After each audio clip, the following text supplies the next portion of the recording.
दिव्यानी व्यास और स्वागत है आपका जनता समाचार में। चलिए रुक करते हैं आज की खास खबरों पर।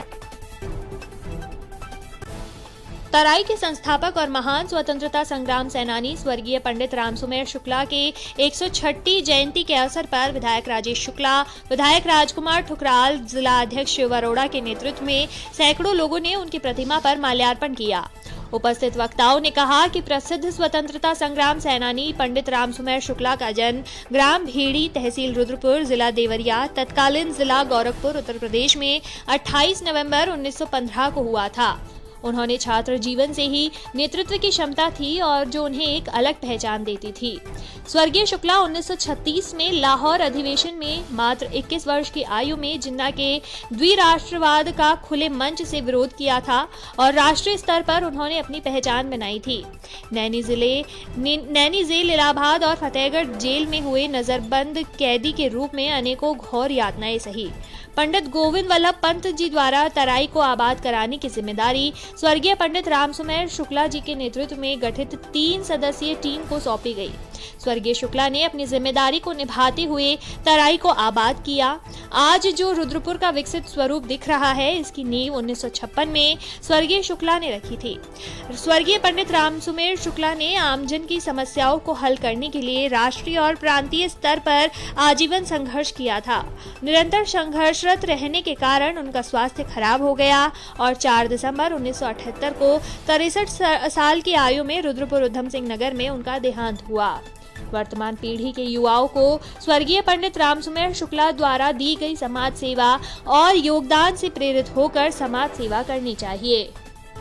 विधायक राजेश शुक्ला ने भारत सरकार के स्वास्थ्य राज्य मंत्री अश्विन चौबे और प्रदेश के मुख्यमंत्री पुष्कर सिंह धामी द्वारा निर्माणाधीन स्वर्गीय पंडित रामसुमेर शुक्ला राजकीय मेडिकल कॉलेज के लिए बजट जारी करने के बाद किच्छा में एम्स की स्वीकृति पर आभार जताया और कहा कि तराई क्षेत्र के लोगों के लिए पंडित रामसुमेर शुक्ला राजकीय मेडिकल कॉलेज और एम्स संजीवनी का कार्य करेंगे।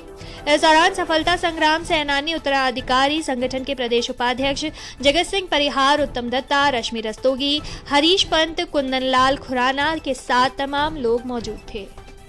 योगदान दिया जो हमारे लिए उनका जीवन अनुकरणीय प्रेरणा स्रोत है। ऐसे महामनीषी का हम हर साल स्मरण करते हैं, उनके जन्म दिवस पर भी और उनकी पुण्यतिथि पर भी। ऐसा महामनीषी बहुत कम देखने को मिलता है।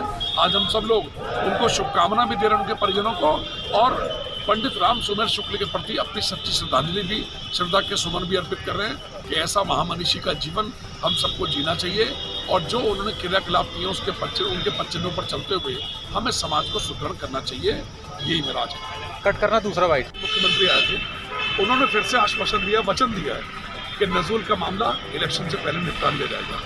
कुछ कमियां रह गई, महामहिम राज्यपाल ने, सचिवालय ने, सरकार को, शासन ने वो फाइल लौटा दी है।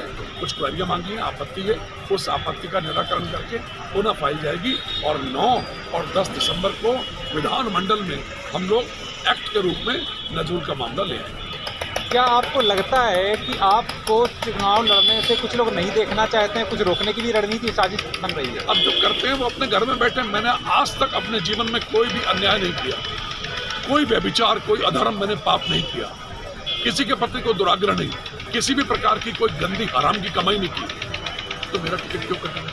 चुनाव लड़ रहा हूँ। जो लोग दावा कर रहे हैं मेरे छोटे भाई हैं, दावा करें ना। लोकतंत्र सभी को चुनाव लड़ने का और दावा करने का पूरा हुआ। हमारी पार्टी के दायरे में रहकर सभी अच्छे कार्यकर्ता हैं, सबके साथ राजकुमार ठुकराल भी कार्यकर्ता है। तो जो दावा कर रहे हो मेरे छोटे भाई हैं, मुझे किससे कोई दुराग्रह, कोई वैमनस्य नहीं। बहुत बढ़िया।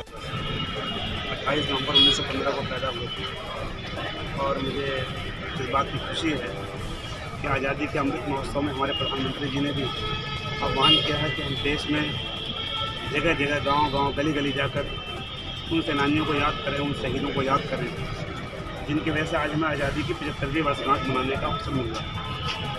आज़ादी की 75वीं वर्षगांठ देश मनाने जा रहा है। ऐसे में कि तराई क्षेत्र इसलिए ज़्यादा इम्पोर्टेंट है कि आज़ादी के बाद ये इलाका जंगल था जिसे बसाया गया और उसे बसाने का जो सपना पंडित गोविंद वल्लभ पंत ने देखा था, उस सपने को साकार करने का काम पंडित रामसुमेर शुक्ल जी ने 1949 के समय में किया था। आज जैसा वो चाहते थे तराई बने, जैसी विकसित तराई बने, वैसी तराई बनाने का हम लोग जुटे हुए हैं। आज उधम सिंह नगर में मेडिकल कॉलेज बन चुका और साथ ही साथ अब किच्छा में एम्स की भी स्थापना हो रही है, प्रधानमंत्री ने दिया। हम कह सकते हैं कि चाहे उद्योग के मामले हो, चाहे इंटरनेशनल एयरपोर्ट का मामला हो, चाहे हमारे यहाँ हाईटेक बस अड्डे बनाने के मामले हो, चाहे हमारे यहाँ केंद्रीय विद्यालय मंजूर हो गया हो, चाहे हम ICSER पास ला के लाए हैं, Indian institute of science education and research, या इस टाइप की जो और चीज़ें हैं जो हमारा एक पूरे नेशनल फेम का हमारा एक विशेष बनाती हैं, वो सारे काम आज तराई में हो रहे हैं। तो हम कह सकते हैं कि अपने सेनानियों और अपने शहीदों को हम सच्चे अर्थों में श्रद्धांजलि दे रहे हैं। उनके सपने की तराई बनाकर, उनके सपने का उत्तराखंड बनाकर और उनके सपने का भारत बनाकर ये काम हम कर रहे हैं। और इस काम को हम यहाँ रुद्रपुर में कर रहे हैं और देश में हमारे प्रधानमंत्री जी कर रहे हैं। जब प्रधानमंत्री जी भारत में सत्ता हटाते हैं तो कहीं ना कहीं पंडित राम सुमेर शुक्ल जैसे भी लोग, जिन्होंने 2 नेशन थ्योरी का विरोध किया था लाहौर जाकर जिन्ना के अधिवेशन में, जहाँ जिन्ना ने प्रस्ताव रखा था कि देश को बांट दिया जाए, 2 नेशन थ्योरी को अपनाया था कांग्रेस ने, उसका जब वो लोग विरोध कर रहे थे, जो चाहते थे कि भारत माता ना बटे, वो लोग, वो सेनानी, वो शहीद, उनकी आत्माएं जरूर प्रसन्न होती होंगी जब वो भारत माता को मजबूत होते हुए देखती होंगी।